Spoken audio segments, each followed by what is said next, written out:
Hello guys, welcome back to this channel. Guys, इस video में हम बात करने जा रहे हैं आलोक इंडस्ट्री लिमिटेड के ऊपर। लेकिन शुरू करें उससे पहले आपसे रिक्वेस्ट करूंगा कि अगर आप इस चैनल को फर्स्ट टाइम देख रहे हैं तो प्लीज़ सब्सक्राइब करके बेल आइकन को हिट कर लीजिए ताकि हर वीडियोस की नोटिफिकेशंस आपको मिलती रहें और आप सबसे पहले देख पाएँ। तो आलोक इंडस्ट्री लिमिटेड के अंदर अगर हम देखें तो एक ज़बरदस्त हमें ट्रेंड देखने को मिल रहा है, एक बुलिश ट्रेंड देखने को मिल रहा है। इसके पीछे क्या कोई वजह है, क्या कोई खबर है, ये सारी बातें करेंगे। लेकिन सबसे पहले मैं आपसे डिस्कस करना चाहूँगा फ्राइडे के दिन की सिचुएशन। अगर हम फ्राइडे को देखें तो ये ओपन हुआ था, आप देख सकते हैं स्क्रीन पे 20.70 के ऊपर, जबकि इससे पहले वाले दिन का क्लोजिंग प्राइस था 20.55। आप देख सकते हैं यहाँ पे गैप अप ओपनिंग होती है और 20.65 का लो बनाता है और 22.60 का हाई बनाता है।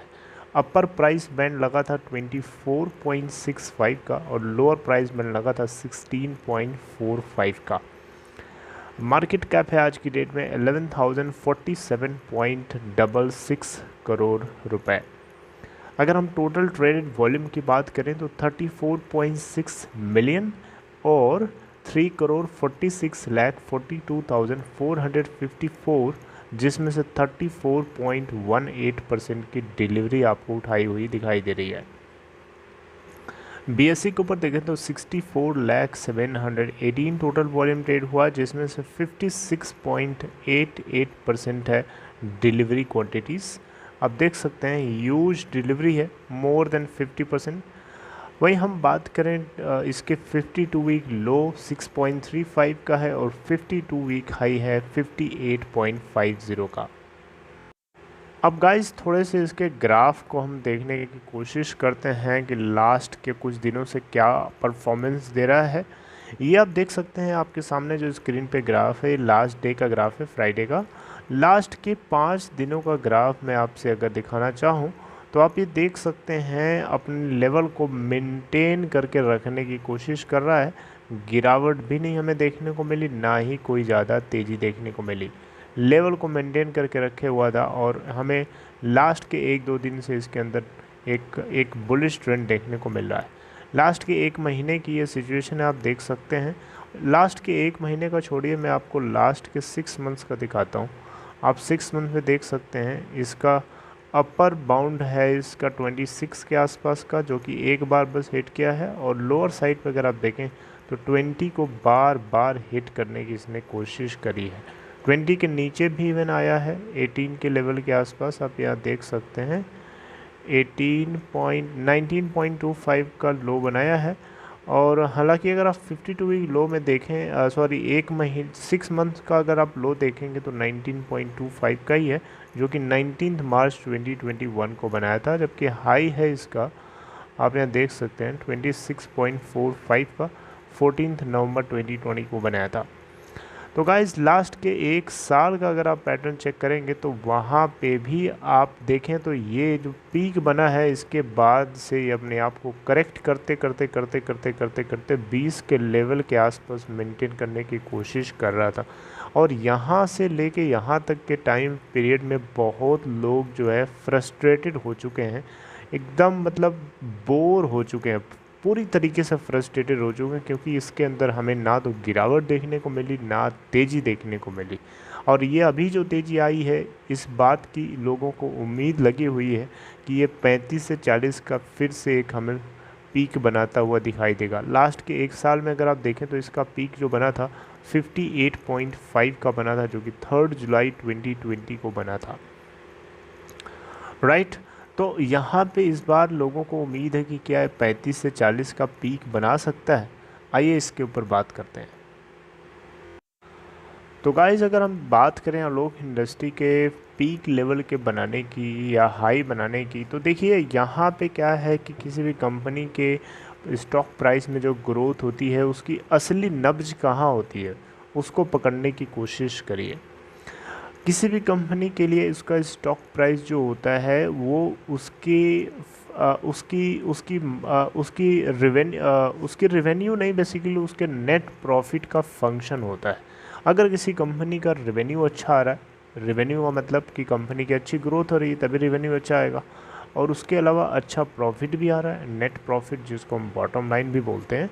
तो अगर किसी कंपनी का बॉटम लाइन बेटर आता है तो डेफिनेटली जो उसका स्टॉक प्राइस होता है वो उसी को रिफ्लेक्ट करता है, वो उसकी एक मिरर इमेज होती है, आप कह सकते हो।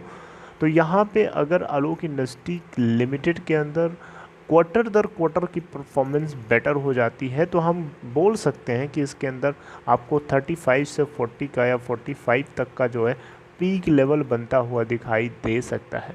लेकिन अगर क्वार्टरली रिजल्ट अभी भी इम्प्रूव्ड नहीं होता है, उस केस में आप ये जो एक्सपेक्टेशन लगा रहे हैं 35 टू 40 का, ये शायद आपको रिझा सकता है, आपको फ्रस्ट्रेट कर सकता है, जैसा कि अभी तक किया है इसने।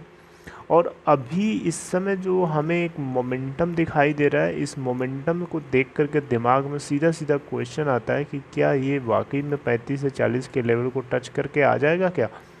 तो इसके बारे में अभी पूरी तरीके से हम कमेंट इसलिए नहीं कर सकते क्योंकि फाइनेंशियल्स इसके रिलीज़ नहीं हुए हैं।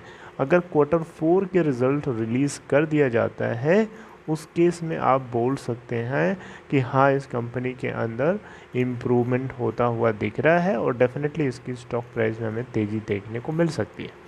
यहाँ आप देखें तो क्वार्टर 3 दिसंबर क्वार्टर का रिजल्ट में 35.1 करोड़ का इनको नेट लॉस हुआ था, जबकि इससे पहले इनको गेन हुआ था 4798.6 करोड़ का, जो कि एक एक्सेप्शनल गेन हुआ था। और इससे पहले इनको एक्सेप्शनल लॉस होने की वजह से ह्यूज लॉस हुआ था क्वार्टर 1 के अंदर, जो कि 9936.8 करोड़ का था, राइट। तो आप देख सकते हैं ये एक्सेप्शनल गेन और एक्सेप्शनल जो लॉस हो रहा है इसको छोड़ दें, इसको मैं निगलेक्ट करूं। इसके अलावा रेगुलर जो इनका बिजनेस है उससे अगर ये कंसिस्टेंटली प्रॉफिट बना पाते हैं तो डेफिनेटली इनके स्टॉक प्राइस में आपको एक हमें अपर रेडी देखने को मिलेगी। अब देखिए जितने दिन से ये फ्रस्ट्रेट कर रहा है 2019 से लेके 25 26 के बीच में जो है पेंडुलम की तरह इधर उधर हो रहा है, इससे बहुत लोग इतना ज़्यादा फ्रस्ट्रेट हो चुके हैं, खासकर वो लोग जब ये पीक लेवल से 55 56 के नीचे उतर रहा था तब से लोग अभी तक फंसे होंगे, क्योंकि लोगों को इस बात की उम्मीद नहीं थी कि ये 20 के आसपास जा कर के अपने आप को स्टे कर लेगा।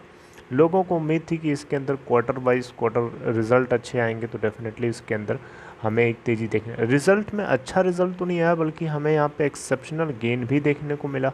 आप क्वार्टर 2 के अंदर देखें तो इनको 4798.6 करोड़ का नेट गेन हुआ है, जबकि क्वार्टर 1 में इनको लॉस हुआ था। और लॉस होने के पीछे बताया गया था कारण कि कंपनी की तरफ से जो मशीनरी सिस्टम है इनका पूरी तरीके से वर्क नहीं कर रहा था due to corona virus, right. लेकिन क्वार्टर 2 के अंदर तो इम्प्रूवमेंट हो गया था जिसकी वजह से हमें गेन हुआ, लेकिन क्वार्टर 3 के अंदर इम्प्रूवमेंट जो है काफ़ी हुआ है, लेकिन फिर भी नेट लॉस निकल गया इनका।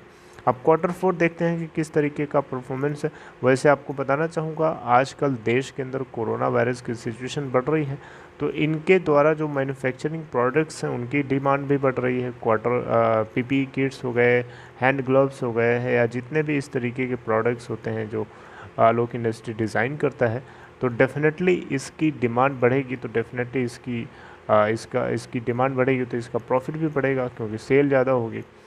लेकिन क्या वो चीज़ हमें इनके बिज़नेस में रिफ़्लेक्ट होती है, क्योंकि लास्ट टाइम हम लोगों ने बहुत उम्मीद लगाया हुआ था क्वार्टर 1 के लिए कि पीपी किट्स और जितने भी जो प्रोटेक्टिव इक्विपमेंट्स होते हैं उन सभी की खपत ज़्यादा होने की वजह से कंपनी को गेन होगा, लेकिन ह्यूज लॉस देखने को मिला उसके बदले 9936.8 करोड़ का, राइट। तो इस बीच एक ट्रेजेडी हो गई थी दिमाग में लोगों की कि ऐसा कैसे हो सकता है, राइट। हालांकि कंपनी की तरफ से बताया गया कि इनकी मशीनरी जो है 30 to 35% वर्क कर रही थी, जिसकी वजह से इनको एक्सेप्शनल लॉस हुआ काफ़ी ज़्यादा, तो गाइस देखते हैं क्या होता है। वैसे आपको बताना चाहूँगा, अगर आप इस बात की उम्मीद लगाए बैठे हैं कि 35 से 40 ये जो रैली आपको देखने को मिल रही है लेके चली जाएगी, तो इसके बारे में श्योर एंड सर्टेन होकर के बोलना थोड़ा मुश्किल है, क्योंकि Q4 का रिज़ल्ट आएगा तो उससे हमें आइडिया लगेगा कि कंपनी के स्टॉक प्राइस को कहाँ फ्लोट करना चाहिए और कहाँ होना चाहिए। राइट, तो गाइस बस इतना ही इस वीडियो में। आई होप कि आपको इन्फॉर्मेशन कुछ अपडेटेड लगी। अगर आपको एक कंटेंट अच्छा लगा तो आप इसे लाइक कर सकते हैं, और डीमेट अकाउंट अगर आपको ओपन कराना है तो डिस्क्रिप्शन बॉक्स में देखेंगे आपको एक लिंक मिलेगा, उसे क्लिक करिए और अपस्टॉक में अकाउंट ओपन करा सकते हैं। Right, see you guys next time, till then take care.